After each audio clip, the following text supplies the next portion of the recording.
2-5-1, which is what I did, you're really learning, when you learn that concept, you'll hear it in so many different songs and really start to think about the way that other people are writing with it. So starting off, we have this sort of major chord at the beginning, and then we're following it up with something that's gives it tension, right? We're going into an altered dominant chord, and a lot of drum and bass producers, you know, you guys are so scared of these kind of tonalities unless like it's sampling like an old jazz record.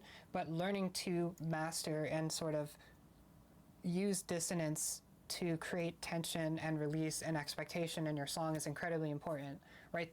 Just adding something like this creates something more interesting. Like it takes it from being like gentrified to having like a little bit of soul just by using harmony that is kind of uncomfortable at its core. So anyways, you can see we have this progression going on, and for the most part it follows a very similar structure. You know, we're going here. And you'll also notice there's kind of like a melody going on underneath. So we're gonna have vocals and other stuff, but we're using melodic notes to sort of connect things together. You can see there's almost like this sort of melody going on throughout all the instrumentation. Right, you see there's like these general melodic notes that are just carrying everything forward.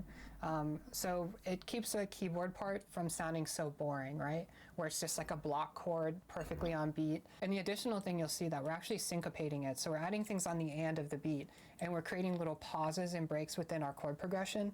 And this is allowing us, when you hear the full song, we're gonna be driving like the rhythm forward more. We're adding like a slight eighth note swing to the arrangement because that's really the only place we can properly get one. So you can see we have this little break going on. And when I add the metronome, like listen to what's happening.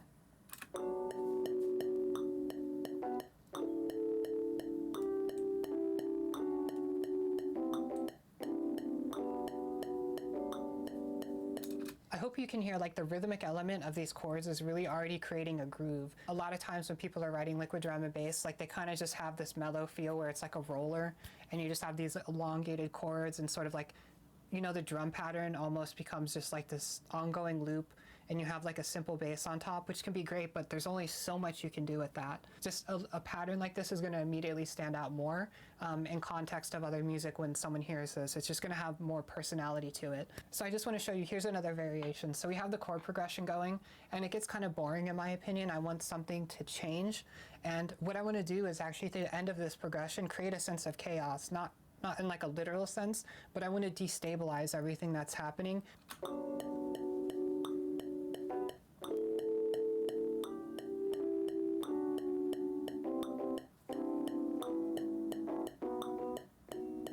So this is the first section where I break your expectation. One of my favorite tropes, and you'll hear it all the time when you really start to learn this stuff, is taking like a suspended 11th or a suspended 13th chord and moving it up a whole tone. It's such a common trope that I love so much within soul music and R&B. It's like this really sort of uplifting kind of sound. And by adding this at the end of the bar, it creates an unexpected change that creates like a lifting of the arrangement. So it really feels like it's taking us somewhere and grabs the listener in a way that isn't so like repetitive. So I do one last... Podríamos intentar hacer una tonterita así. ¿Sí o no? Ya, pero como dijo que nosotros éramos aburridos, y que solo estamos... Y que solo hacíamos como ¿cómo decirlo? Usamos armonías simples. Bueno, sí, yo es que la verdad me guío mucho más con armonías como más simplonas en este caso. Como para no tocar su sentido. Por ejemplo, siempre llego, tipo máximo, llego como hasta una séptima. O tal vez un par de inversiones ahí. Pero en volada, sé que hagámoslo con armonía cuartal nomás. Chuta. ¿Sí o no?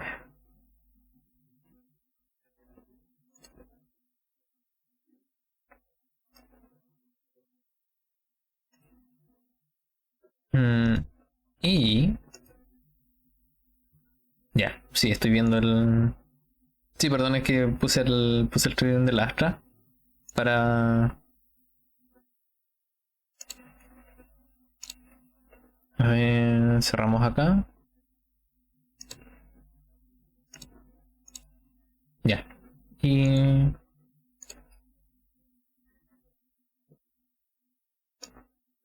¿Por qué tengo el Astra en 1080? probablemente cambió las opciones de video, así que está en el source. Pasa. Chord change before we move into the next section of the song, because there's a huge change up with a lot more guitar over it, and I wanted to really have things kind of like thrust into that direction. You know what I mean? You know, the song, you know, is kind of central anyways, so it's kind of giving, you know, it's giving, you know, it's giving a little bit of that central top energy. So now we're making a big change up in the. If you want the tightest, punchiest kick and bass, try this. Here's an 808 bass on an oscilloscope.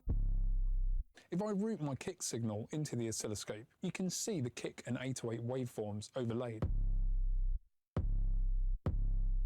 Let's zoom in and look at the wave cycles. The peaks and troughs of the kick waveform are opposite to the 808.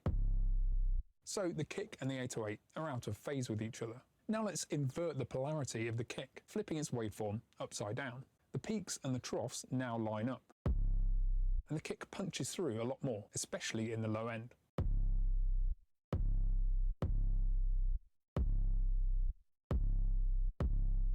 If you want the tightest, punchiest kick and bass, try this. Here's an 808 bass on an oscilloscope. Ya, igual buen datito, ¿eh? Me gusta.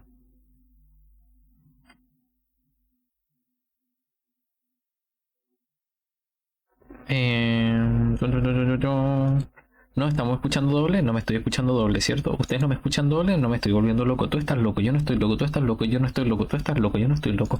¿No me estoy escuchando doble? Tal vez. No. ¿Aló?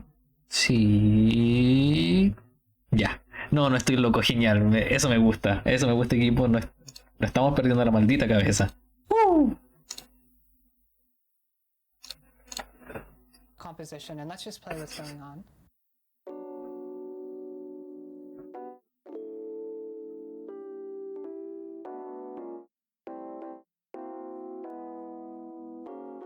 So there's going to be two things you notice in this, and one thing I intentionally left in that we need to talk about.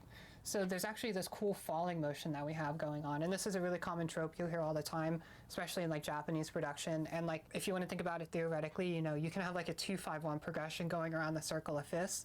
Many times what you can do is what's called a tritone substitution, which really is like a chromatic, and I think of it this way as a chromatic move down to, you know, the one chord. But in this case, you can actually just, instead of doing like a tritone where you would have like a dominant chord, why not just use 3 minor chords, right? And you can move those down in the 2-5-1 progression before landing on whatever resolution you want to do. It's kind of like a hacky way of thinking about it, but for me, so what we have going on here is we're actually descending things down chromatically.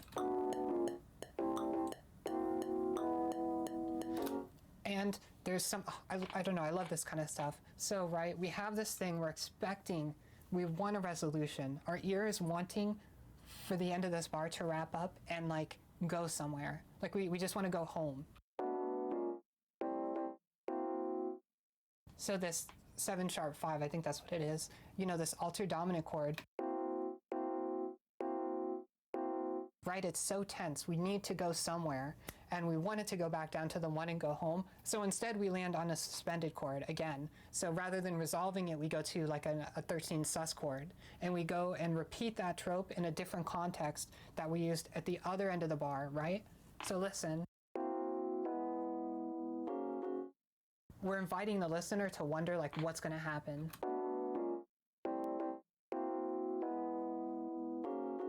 And then we actually, instead of like ending the sentence, you know, with a period, we just kind of end without one. We just kind of go like, and then we land back on that initial major chord in the progression, we start moving, but we change the instrumentation. So we're just defying expectations of the listener left and right. One last thing though, you notice how the velocities here are nice and smooth?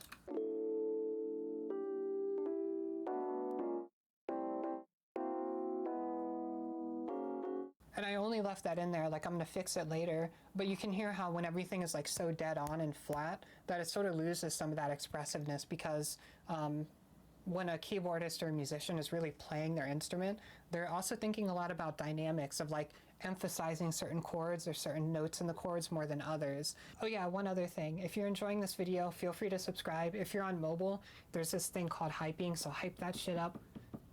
spam that button. And if you want to, feel free to comment down below. Let me know about your thoughts. Give it a like. If you haven't, subscribe to my channel. And also, if you want to, you can always donate to my Patreon. Definitely helps a lot. But if not,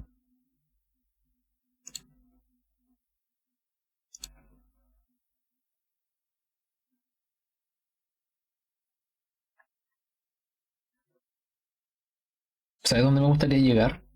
Cuando produzca así como buena música, así como brígido. Entre así como algo como muy jazz, pero también así como algo como muy energético, como se hacen como las baterías de Django, ¿cachai? Que todo eso quede ahí, puntito. ¿Sí o no?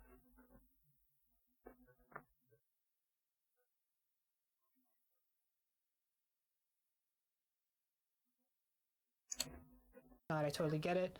But anyways, thank you all so much for watching, and again, especially right now in drum and bass, like I find, especially within Liquid, like we're so scared to have snares that have body anymore. Like every kind of snare is like a, I don't know exactly what it is that changed in drum and bass. I guess, you know, the quest for loudness, which I love. Like I like to mix really loud too, but in that, people I think have lost the character of their song, right? Like for me, when I got into drum and bass was like in the mid 2000s, and like around that time, especially within Liquid, you know, the snare was like the character of the song. Like that really defined a lot of the feeling and like vibe of the drums. Okay, so I'm not against quantizing in any form, but right, when we do that, we lose some stuff. We gain precision, but we lose some expression. And you know, it's all the little things and decisions you make within the rhythm that add that sense of, I'm not going to get too crazy into the mixing, but one thing you'll notice is that actually the sound of the drums is kind of softer.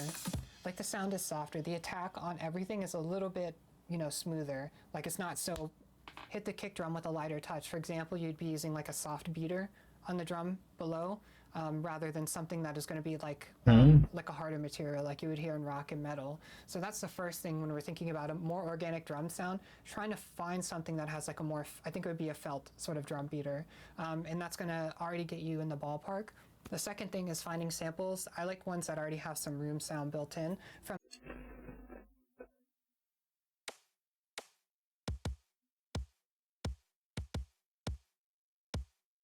So then we move on to the snare, right? And also I have disperser layered on some of this, and I just like the sound of having that all pass filter sort of smear some of the actual frequency distribution, but you don't have to. It's just kind of a tonal thing I wanted to do in this, to kind of give it a bit more of a modern drum and bass kind of feel, but retain a lot of those traditional characteristics. I don't know why I lost my voice there. And then we have our ghost notes, which you'll notice are actually hitting off of the 16th, right? It's just lagging a little bit behind, and we're also turning the volume down on it quite a bit. And you'll notice that I'm using a softer snare hit. Like you can see the naming on this if you want to find that snare itself. Like it's a medium and then also a soft hit. So rather than repeating like the same sort of hit to the drum, if you don't have another variation, it's fine. You could just add like some attack to the beginning of the sample if you want to. But by using these sort of variants within the performance, it gives us a more human feel with the shuffle.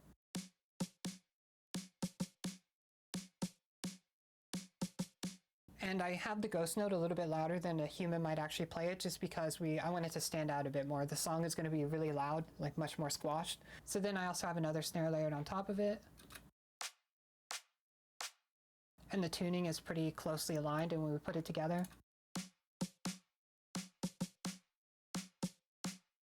and we have a more full-bodied sound with our snare layering. Put it in context again. Oh yeah, and one thing to notice, see how like there's a bit more of an attack going on? Like normally people would think of starting like that. It just gets your brain in the mindset of thinking of it that way, right? Va. Carajo, ya. Ya.